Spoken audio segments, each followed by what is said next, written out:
Hello everyone, here's my review for Pirates of the Caribbean Dead Man's Chest. So, here we are, I got around to watching the second Pirates of the Caribbean film again. And I'm gonna say it over and over again throughout this review and the next review, but these two movies, this and At World's End, are criminally underrated. They both got issues, I am fully willing to admit, but I think they deserve almost as much credit as that first film. In this film, Jack Sparrow having to settle his debt and Will Turner having to save Elizabeth from the custody of the East India Trading Company leads them to converge on the chest with the heart of Davy Jones. And I think if you like the first film, you're gonna like this one too. So long as you can handle director Gore Verbinski just being Gore Verbinski a little bit more than he did with the first film.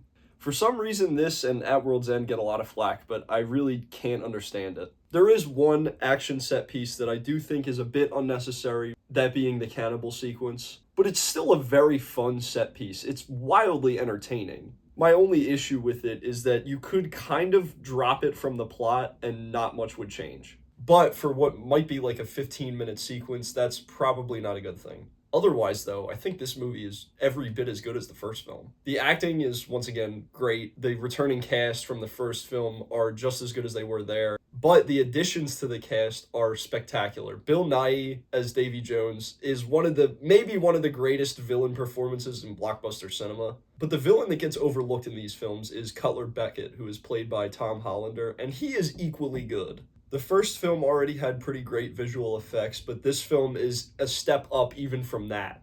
The CGI for Davy Jones is still some of the greatest CGI ever put to film. Davy Jones and his crew are always grounded in the scenes they're in, despite being mostly CGI. And of course, the practical effects are also fantastic.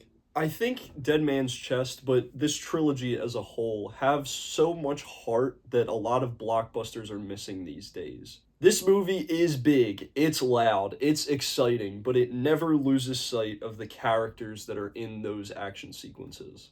I said this about the first film, but I'll say it again about Dead Man's Chest. These three films are a masterclass in giving characters clear goals and motivations. And the way everybody's different goals and motivations converge on Davy Jones' chest, and the way that breeds conflict in this film is incredible. And it all leads to a great action sequence between Jack Sparrow, Will Turner, and another returning character, James Norrington. There's a sword fight between these three that is pretty much the climax of the film. And it is spectacular. The choreography in this film is just incredible.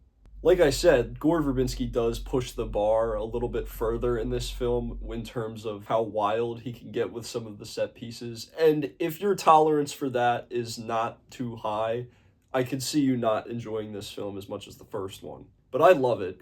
Gore Verbinski is a fascinating director to me. For these films, he took a lot of inspiration from Charlie Chaplin films from the early days of cinema, which in isolation, those films are comedies, but he does a lot to make these action sequences still feel epic. And I can't go through this review without mentioning Hans Zimmer's score. He builds on the first film's score so beautifully. He introduces some new themes, and they're impactful both just as pieces of music and for the story. I know this is a bit of a hot take, but if I had to pick a weak link of this trilogy, I would actually say Dead Man's Chest. I know most people would say At World's End, but I love that film, and I think it's even more criminally underrated than this film is.